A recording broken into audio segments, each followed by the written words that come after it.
오늘로 우리 요리문답을 가지고 말씀을 나눈 지 6번째 시간이 되어졌습니다. 지난주 그리고 지지난주까지 해서 우리는 우리의 죄와 비참함이 얼마나 큰 것인가 라고 하는 그런 조금은 딱딱하고 조금은 어렵게도 했던 그런 주제를 우리가 함께 말씀 가운데 나눴었고요. 그리고 그렇게 우리가 죄와 비참 가운데 있을 때 우리에게 어떻게 하나님의 은혜를 다시 덧입을 수 있는 길은 없는가? 우리는 이 죄와 비참 가운데에서 탄식할 뿐, 이 가운데에서 하나님의 구원을 얻을 수 있는 길은 어디에 없는가? 그런 탄식과도 같은 그런 질문자의 질문을 가지고 구원의 길을 찾는 것을 우리가 요리문답 속에서 함께 살폈습니다. 여러분, 그리고 그에 대한 답이 우리에게 마치 수수께끼처럼 우리에게 주어졌었죠. 죄와 비참 가운데 있어서 우리 모두가 하나님의 진노와 저주를 피할 수 없는 것이 분명한 사실이지만 어떻게 좀 이것을 피할 수 있는 핑곗거리가 없나 찾아보지만 그에 대한 길을 찾아볼 수 없었고, 우리는 하나님의 진노와 저주를 피할 수 없음이라는 것을 알게 됐을 때, 여러분, 요리문답의 질문자는 제12문에 있어서 거기서 멈추지 않고 거기서 포기하지 않고 그것을 그냥 그런가 보다 하고 간과하지 않고, 여러분, 질문자는 우리가 그래도 어떻게 하나님의 은혜를 덧입을 수 있는 길은 없습니까? 우리가 하나님으로부터 다시금 생명을 얻을 수 있는 길은 정말 없는 것입니까? 라고 하는 그런 질문을 던지고 있었습니다. 그것이 12분의 질문이었고, 그 답은 어떤 것이었는가 하면 죄에 대한 죄값을 찾으시는 하나님의 의가 만족돼야 된다고. 그러니까 이것이 참 수수께끼 같은 것이었죠. 어찌됐든 우리가 우리의 죄에 대한 죄의 대가는 반드시 우리 하나님께서 찾으신다. 하나님은 자비하신 분이시지만, 사랑이 많으신 분이시지만, 그러나 공의로우신 우리 하나님은 우리에게 죄의 값을 치러야 한다고 말씀하신다. 그래서 오직 우리가 이 죄와 비참에서, 그리고 하나님의 진노와 저주에서 벗어날 수 있는 길은 그 하나님의 의, 그러니까 죄값이 치러지는 데 있다라고 12문에서 우리가 말씀을 살폈습니다. 그리고 우리가 찾아왔죠. 우리가 우리 스스로 죄값을 치르면 되겠습니까? 안 된다라는 것이었습니다. 그것을 치를 수 없다라는 거였죠. 그리고 그러면 우리가 할 수 없으면 어떤 다른 좀 피조물을 통해서라도 죄값을 치를 수는 없는 겁니까?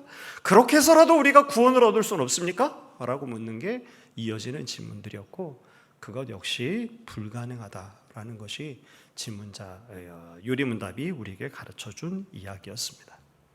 그리고 오늘 우리가 함께 제16문에서 20문까지의 교리를 우리가 함께 다루면서는, 여러분 같이 한번 따라해 보시겠습니다. 중보자의 조건은 무엇인가? 중보자의 조건은 무엇인가? 라는 것을 오늘 우리가 말씀 가운데에서 교리를 통해서 다시 한번 정리하려고 하는 것입니다. 16문과 17문, 이것은 사실 우리에게 그렇게 낯선 그런 교리의 내용이 아닙니다. 여러분의 주보에 삽입되어 있는 말씀 나눔지를 살펴보시는 것이 도움이 되리라 생각됩니다. 16문은 이렇게 질문을 합니다. 중보자는 왜 참 인간이고 의로운 분이어야 됩니까? 중보자는 왜 동시에 참 하나님이어야 됩니까? 라고 하는 이런 질문을 던지고 있습니다. 여러분, 저는 여러분에게 먼저 질문을 드리고 싶습니다. 사랑하는 성도 여러분, 여러분께서는 우리 주 예수 그리스도께서 참 사람이신 것을 여러분은 믿으십니까? 여러분은 우리 주 예수 그리스도께서 참 하나님이신 것을 여러분은 믿으십니까? 혹시 우리 예수님이 사람으로 태어나셨는데 성령이 임하셔서 그래서 하나님이 되신 건 아닐까요? 만일 그렇게 하면 이단이 됩니다. 그러니까 그건 우리가 믿을 수 있는 일이 아니죠. 혹시 우리 예수님께서 겉모양은 사람의 모양으로 보이도록 오셨지만 겉모양만 사람들 보기에만 그럴 뿐 실체는 하나님이신 그런 것은 아니었을까요? 이것도 역시 그릇된 이단들의 말하는 말과도 같은 것이 되는 것입니다. 오늘 우리는 어찌 보면 우리에게 당연하게 이미 받아들여지고 있을지 모를 우리 예수님은, 우리의 중보자가 되시는 예수님은 참 하나님이시고 참 사람이시다라는 것을 오늘 우리가 다시 말씀 가운데 확인하려고 하는 것입니다. 그런데 여러분, 이것이 우리에게 피상적인 이야기 혹은 우리와 관련없는 이야기, 굳이 이렇게 단순한 진리를 왜 이렇게 좀 시간을 들여가면서 이야기를 해야 되는 것인가 라고 혹시라도 생각하지 않으시기를 저는 부탁을 드립니다. 먼저 이런 질문을 우리가 갖는 것은 우리로 하여금 예수님 외에 또 다른 구원의 길이 혹시 있지 않을까라고 하는 허무맹랑한 생각을 하지 않도록 우리를 막습니다. 중보자의 참 조건이 어떤 것인가 라는 것을 우리가 아는 것은 예수님은 우리의 참 하나님이 되시고 참 사람이십니다 라고 하는 이 사실이 우리에게 중요한 까닭은 그것이 바로 오늘 우리로 하여금 바른 진리 가운데 있도록 하는 중요한 단초가 되기 때문에 그런 것이죠. 오늘 이야기의 첫 출발을 저는 이렇게 시작하려고 합니다. 오늘 우리에게 중보자가 필요한 현실에 대해서 먼저 생각해 보아야 하는 것입니다. 16문과 17문에 번복해서 이렇게 말하고 있습니다. 중보자는 왜 인간이며 하나님이어야 합니까? 예, 여러분, 중보자가 어떤 사람인가요? 중보자는 우리가 사실상 우리의 일상생활 속에서는 잘 사용하지 않는 그런 단어죠. 중보라는 말 잘 사용하지 않습니다. 교회에서만 거의 사용하죠. 이 중보자라는 것은요, 서로 적대하고 있는 두 사람 사이에서 그 두 사람을 화해하게 하는 일을 하는 사람을 가리켜서 중보자라고 그렇게 이야기합니다. 그러니까 먼저 우리가 이 말씀을, 이 교리를 우리에게 다루기에 앞서서 먼저 분명하게 우리가 인정해야 될 것은 무엇인가 하면 하나님과 우리의 관계가 어떤 가운데 있는가라는 것을 먼저 생각해야 되겠죠. 여러분, 오늘 우리의 인생들이 우리 하나님께로부터 원수 같은 그런 관계 가운데 있습니다. 여러분, 결코 인생들이 하나님께 나아갈 수 있는 어떤 조건이나 어떠한 자격이 없습니다. 여러분, 그렇지 않겠습니까? 한번 생각해 보십시오. 여러분께서 어머니가 되시고 아버지가 되셔서 자녀를 낳았습니다. 그 자녀를 한없이 사랑했습니다. 그리고 그 자녀에게 사랑을 주고 그를 양육했습니다. 그런데 그 자녀가요, 아비와 어미로 취급을 하지 않습니다. 아비와 어미를 적대합니다. 아비와 어미를 무시합니다. 그 아비와 어미를 마치 계시지 아니한 것처럼 취급합니다. 여러분, 그러면 그 자녀와 그 부모의 관계가 바른 관계 가운데 있을 수 있을까요? 그 가운데 화목함이 있을 수 있겠습니까? 여러분, 우리가 하나님과 우리의 관계가 실상 그랬던 것입니다. 창조하신 하나님이 계심에도 불구하고 그 하나님이 마치 계시지 아니한 것처럼 해버리고 내가 스스로 하나님처럼 되고자 했던 것이 아담과 하와의 범죄함이었기에, 여러분, 그게 단순히 선악과 하나 따먹은 행위에 관한 이야기가 아니고 이것은 무엇인가 하면 하나님을 대적하는 행위였고 하나님을 무시하는 행위였고 하나님을 적대하는 행위였습니다.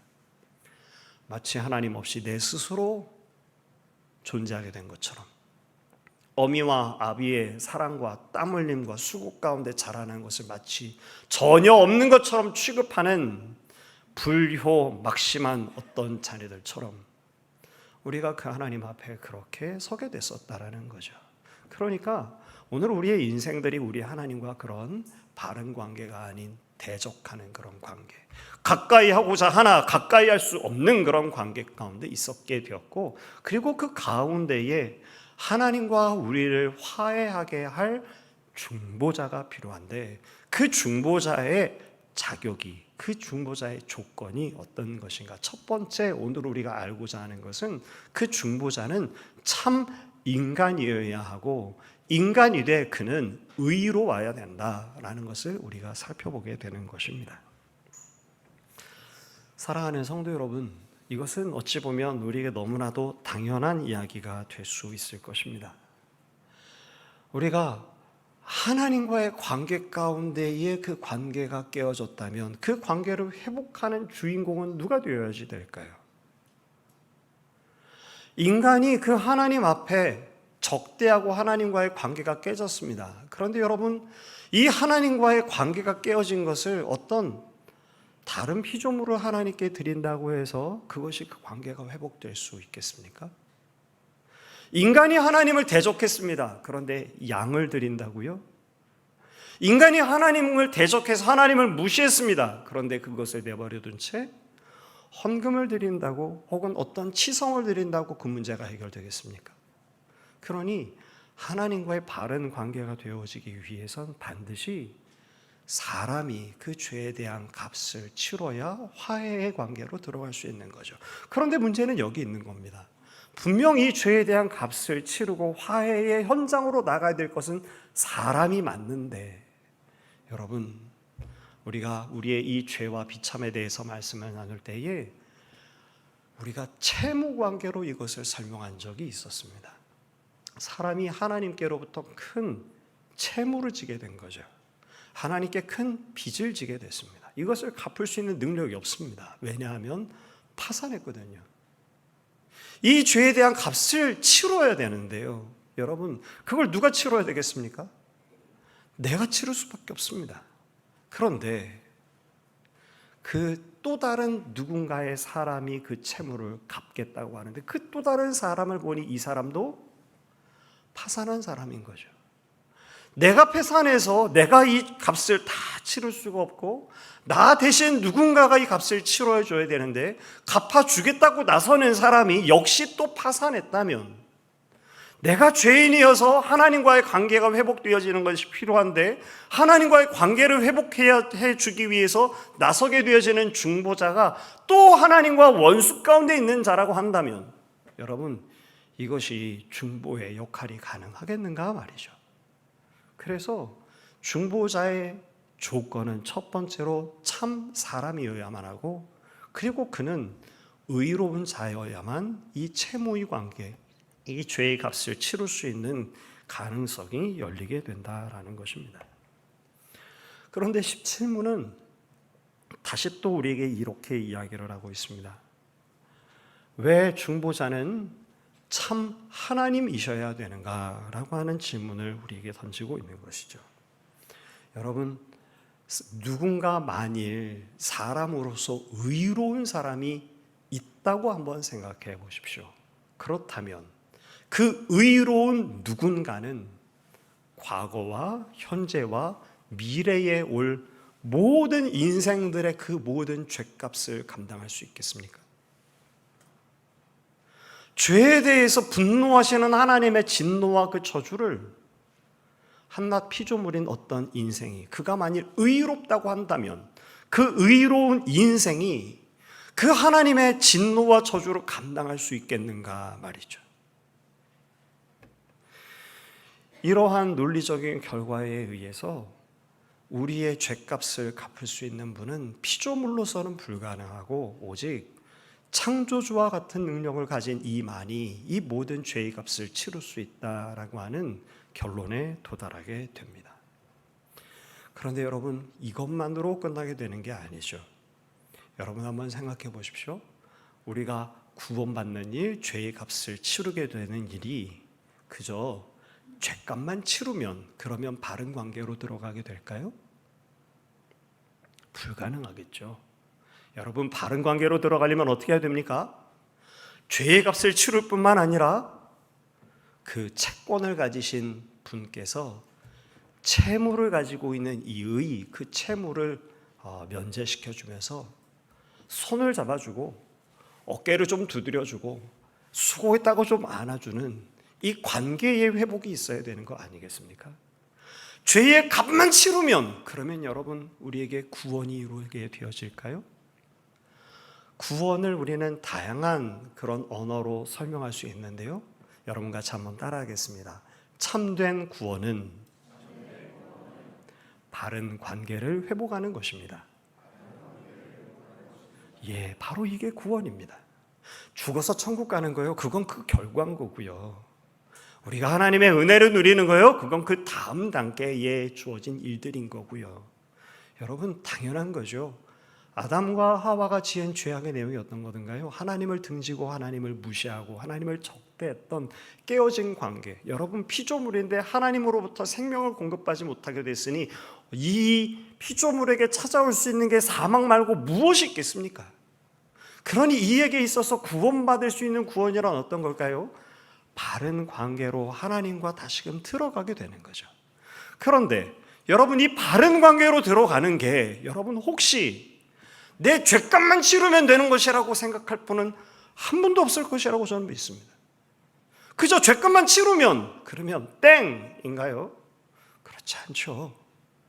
우리가 죄값을 치러야 되는 것은 당연한 일이고, 그리고 채권을 지신 분께서, 우리를 창조하신 분께서 진노와 저주로 심판하실 충분한 능력과 자격과 권리를 가지신 분께서 우리 죄인들을 향해서 어깨를 두드려주고 우리를 다시금 안아주고 바른 관계로 나가도록 해주시는 그런 의의가 필요하기에, 중보자는 사람이고 당연히 의로워야 되는 것은 물론이며 그 죄의 값을 다 감당하기 위해서 하나님이셔야만 하고, 또 그 중보자가 하나님이 아니고는 바른 관계로 나아갈 수 있는 길이 없는 것입니다.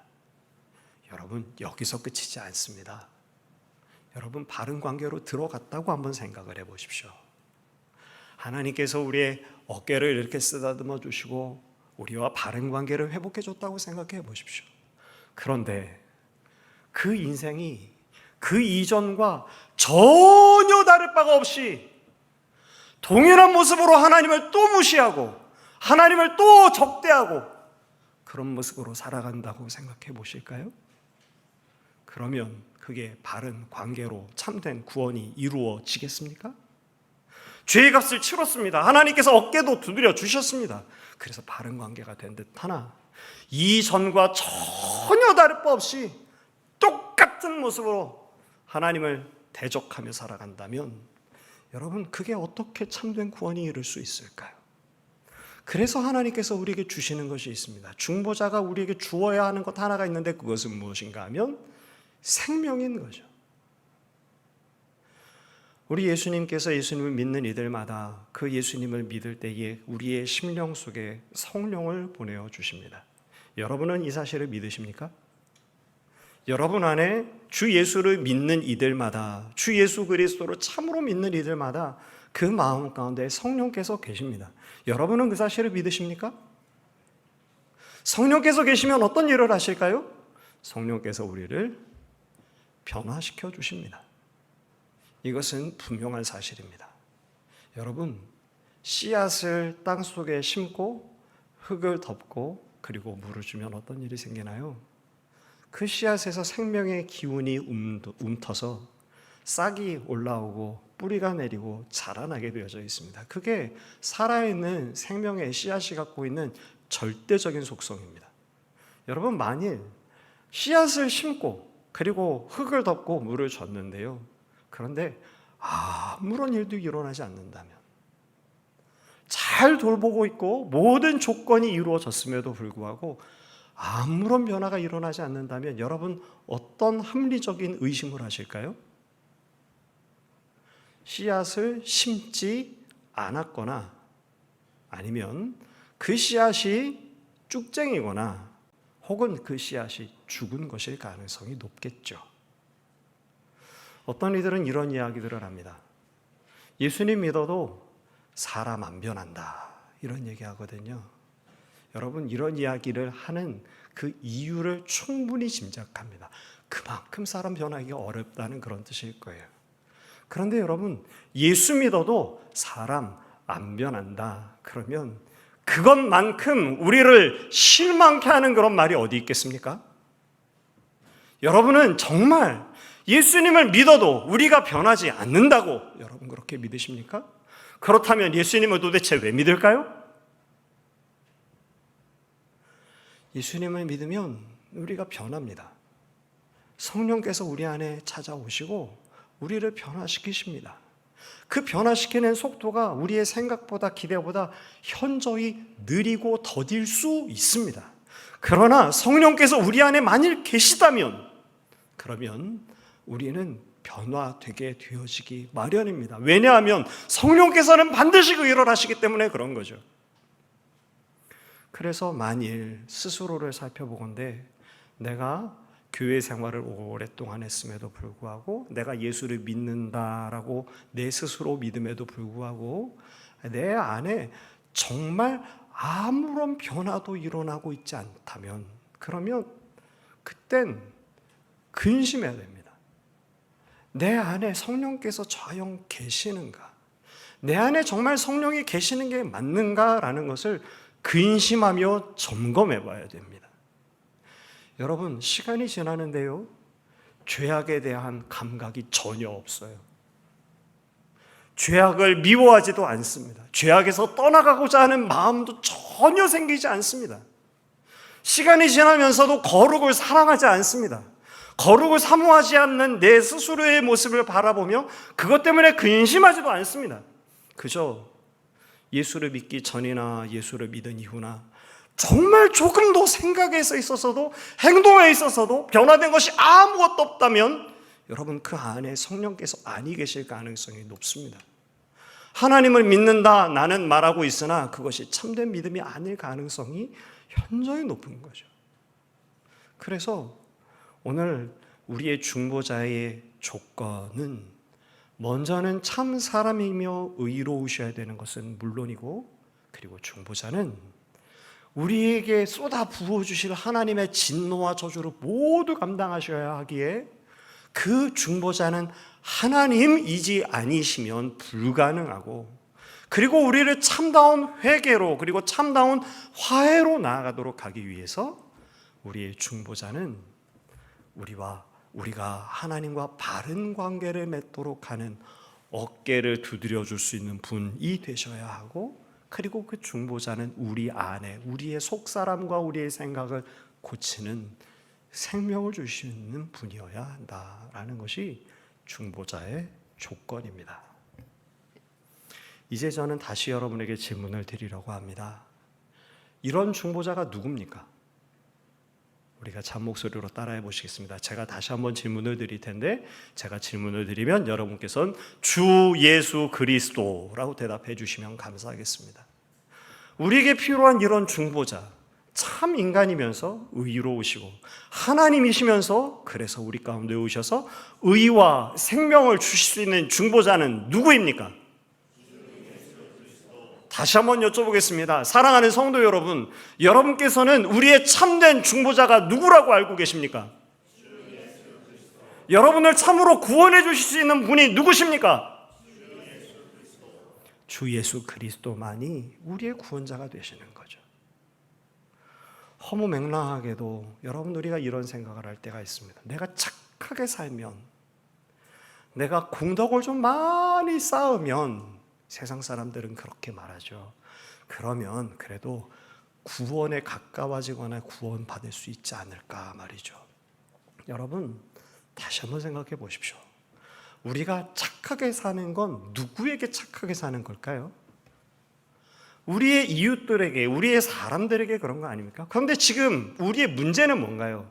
사람과의 깨어진 관계가 문제입니까? 아니면 하나님과의 깨어진 관계가 문제입니까? 하나님과 깨어진 관계가 문제잖아요. 내가 하나님을 무시했거든요. 하나님을 적대하고 있거든요. 하나님을 계시지 아니한 것처럼 취급하면서 내가 하나님 된 것처럼 내 마음대로 살려고 하는 가운데 있거든요. 그런데 그런 우리 인생이 사람들에게 선한 일을 많이 하고 내가 사람들에게 선한 일을 많이 한 걸로 하나님과의 관계가 회복된 걸 꿈꾸다니요. 그게 도대체 말이 되겠습니까?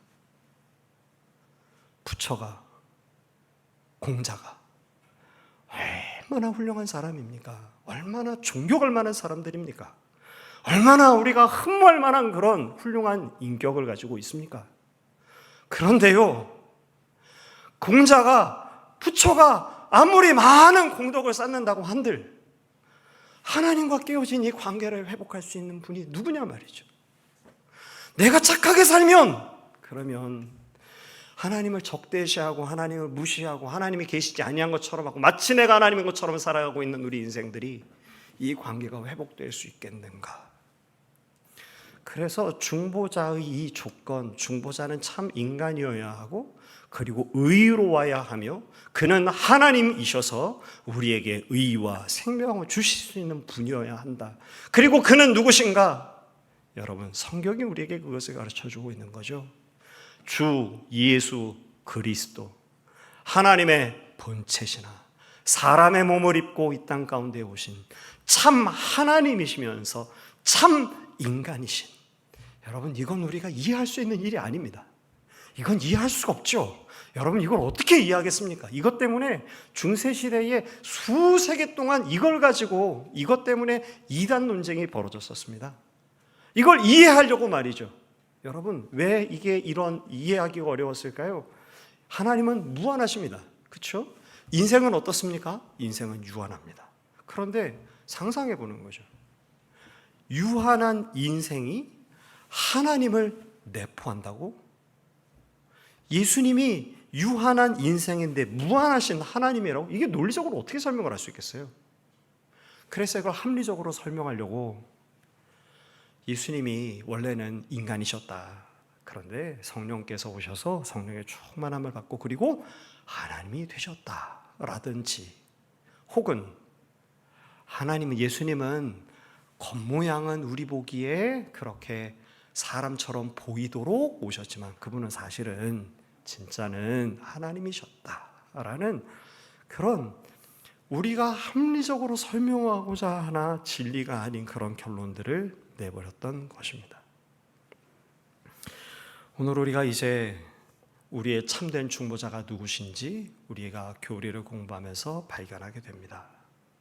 그래서 오늘 우리는 어쩌면 마음이 시원할지도 모르겠습니다. 이런 질문을 던졌었던 거였죠. 우리가 이 형벌을 피할 수 있는 길은 없습니까? 어떻게 다시금 하나님의 은혜를 입을 수 있는 길은 없습니까? 그리고 그 하나님의 의, 죄값을 찾으시는 그 하나님의 의가 예수 그리스도가 중보자 됨으로 가능하다라고 하는 답을 얻은 것입니다. 여러분, 이제 여러분이 가지고 계신 말씀 나눔지에 이 신문을 한번 보십시오. 이 신문을 보면 이렇게 질문을 하고 있습니다. 제가 한번 읽어드리겠습니다. 그러면 아담 안에서 모든 사람이 멸망한 것처럼 그리스도를 통하여 모든 사람이 구원을 받습니까? 이 질문의 의도는 이런 겁니다. 여러분, 만인 구원설이라고 하는 이야기를 혹시 들어보셨나요? 안 들어보셨어도 벌써 그 말만으로도 우리가 어떤 뜻인지 미루어 짐작할 수 있을 겁니다. 만인 구원설이란 이런 겁니다. 하나님은 좋으신 분이시고 사랑이 많으신 분이시기 때문에 누군가를 지옥에 넣으실 리가 없다. 누군가를 형벌에 두실 리가 없다. 하나님은 사랑이 많으신 분 아니냐? 하나님은 자비하신 분이 아니냐? 그러니 각자 종교는 좀 다를 수 있겠지만 그러나 결국 우리 모두는 다 구원받게 돼 있는 거다. 그렇게 말하는 게 만인 구원설입니다. 여러분, 이것이 과연 그러할까요? 우리의 듣기에는 이것이 훨씬 더 납득하기 좋고, 그런 거죠. 기독교가 다른 종교들에게 손가락질 당하거나 비난받는 대표적인 그런 대목 중에 하나가 바로 이런 거 아니던가요? 기독교는 그러거든요. 주 예수 외에는 다른 길로 구원받을 수 있는 길이 없다, 이렇게 말하거든요. 다른 종교들은 우리도 이렇게 믿어서 구원에 이르고 너희도 이렇게 믿어서 구원에 이르고 결국에 우리 모두는 다 구원을 받을 수 있는 길로 가는 거다, 이렇게 이야기하는데 기독교는 그렇게 말하지를 않습니다. 그런데 여러분 어떻습니까? 주 예수께서 중보자가 되셔서 과거와 현재와 미래의 모든 인생들의 죄악을 감당하셨다면, 그러면 모든 인생들이 구원받아야 되는 거 아니겠는가 말이죠. 이 이야기 역시도 문제를 풀어가려면 하나님께서 창조하셨던 에덴 동산을 기억할 필요가 있습니다. 아담과 하와의 죄악이 왜 오늘 우리들에게 있어서도 동일한 죄의 결과를 가져오게 되는 걸까요? 아담과 하와 안에 사실 우리가 그 속에 같이 있었다라고 보는 거죠. 아담과 하와가 그저 선악과 하나를 따먹은 문제가 아니고 아담과 하와 안에 우리도 그 안에 있었기에 같이 우리도 부패했다고 우리는 생각을 합니다. 그런데 예수님께서 십자가에 달려 죽으신 이 십자가의 사건을 통해서 오늘 우리는 어떻게 해서 구원을 얻을까요? 우리 주님께서 우리 하나님께서 하나님의 의, 그러니까 죄의 값을 찾으시는데 그 죄의 값을 찾는 것은 우리 하나님께서 그리스도 안에서 그 죄의 값을 찾으십니다. 그래서 우리는 성찬식을 하거나 혹은 우리가 말씀 중간중간에 우리가 어떻게 해서 구원 얻는가 하면 그리스도와 연합해서 우리가 구원을 얻습니다. 이렇게 이야기를 나눈 적이 있습니다. 여러분, 이 신문의 답을 한번 읽어보도록 하겠습니다. 이 신문의 답 같이 한 목소리로 읽어보겠습니다. 아닙니다. 참된 믿음으로 그리스도에게 연합되어 그의 모든 은덕을 받아들이는 사람들만 구원을 받습니다. 누가 구원을 받는 것인가? 먼저 첫 번째로 이렇게 답하려고 하는 겁니다. 그리스도 안에 연합되는 사람들만 구원을 얻습니다. 이렇게 말하는 거죠. 교회를 오래 다니면 구원받는 거 아니고요. 그 하나님 앞에 기도를 열심히 많이 드리면 구원받는 거 아니고요. 누가 구원받는가? 그리스도 안에 연합된 자가 구원을 얻습니다. 당연한 거죠. 왜냐하면 예수님께서 죽으신 십자가의 사건이 나와 아무런 관계가 없다면, 다시 말해서 하나님의 죄악에 대한 모든 진노가 쏟아지기를 저 예수의 십자가에 달리신 예수에게 쏟아졌는데, 만일 우리가 그 예수님 안에 연합되어 있다면 예수님께서 죄악 가운데서 당하신 고난이 누구의 고난이 될까요? 내가 당한 고난이 되겠죠. 그런데 만일 내가 예수님과 아무런 상관이 없어서 구별된 가운데 있다면, 그러면 예수님께서 당하신 그 십자가의 죽음이 나와 무슨 상관이 있겠습니까? 그래서 누가 구원을 얻는 것인가? 주 예수 그리스도와 연합된 자가 구원을 얻습니다. 어쩌면 이 이야기를 들으면서 이런 질문이 생길지 모르겠습니다. 목사님의 그 이야기는 우리가 익히 알고 있던 것과 조금 다른 것 같습니다. 우리가 익히 알고 믿기를 우리가 구원 얻는 것은 믿음으로 구원 얻는다라고 우리는 듣고 믿고 배워왔습니다. 라고 물어보실지도 모르겠습니다. 예, 맞습니다. 우리가 그리스도 안에 연합된 자만이 구원을 얻는데요. 어떻게 그리스도 안에 연합될까요? 2000년 전에 돌아가신 예수 그리스도 안에 우리가 어떻게 연합될 수 있을까요? 우리가 어떻게 주님 안에 있고 주님이 내 안에 있는 그런 연합의 단계가 될까요? 그것이 참된 믿음인 것입니다. 그래서 유리문답의 답에 이렇게 답했던 것이죠. 참된 믿음으로 그리스도에게 연합된 사람. 다시 말해서 내가 주 안에, 주께서 내 안에 있는 것. 이게 바로 연합의 상태인데, 그 연합의 상태는 어떻게 해서 우리가 이르게 되는가 하면 참된 믿음을 가진 이에게 교회로 오래 다닌다고 되는 게 아니고, 기도 열심히 한다고 되는 게 아니고, 매우 어쩌면 단순하게도 참된 믿음을 가진 이가 그리스도 안에 연합된다고 성경은 우리에게 말해준 것입니다. 어쩌면 이것이 다시 또 궁금할지도 모르겠습니다. 그런데 이에 관한 질문은 다음 주에, 참된 믿음이 그럼 도대체 뭡니까? 라고 하는 질문을 우리가 갖겠죠. 그에 이어서 이제 우리가 살펴볼 것이, 그러면 우리가 그리스도 안에 연합되어 구원을 얻는데, 그 구원 얻는 그 방법은 바로 참된 믿음으로 그리스도 안에 연합되는 건데, 참된 믿음이 그럼 뭡니까? 뭐가 진짜 참된 믿음입니까? 그냥 무턱대고 믿는 거, 그건 그럼 참된 믿음이 아니라는 겁니까? 뭐가 참된 믿음입니까? 라고 하는 질문에 대해서 우리가 다음 주에 말씀을 같이 또 계속해서 살펴보도록 하겠습니다. 말씀을 맺으려고 합니다. 오늘 우리는 중보자의 조건에 대해서 말씀을 살펴봅니다. 여러분, 이 조건을 우리가 잘 이해하지 않으면 우리가 누군가가 말하는 말에 쉽게 넘어갑니다. 우리가 이렇게 하면 구원 얻는 거지. 니네만 구원 있냐? 우리도 구원이 있는 거지. 여러분, 그게 듣기에는 좋으나 성경이 우리에게 말해주는 말은 아닌 거죠. 우리가 하나님과의 깨어진 관계 속에서 어떻게 바른 관계로, 그러니까 구원을 얻을 것인가? 우리에게 필요한 중보자는 어떤 이인가? 그는 누구인가? 그가 바로 예수 그리스도가 맞는가?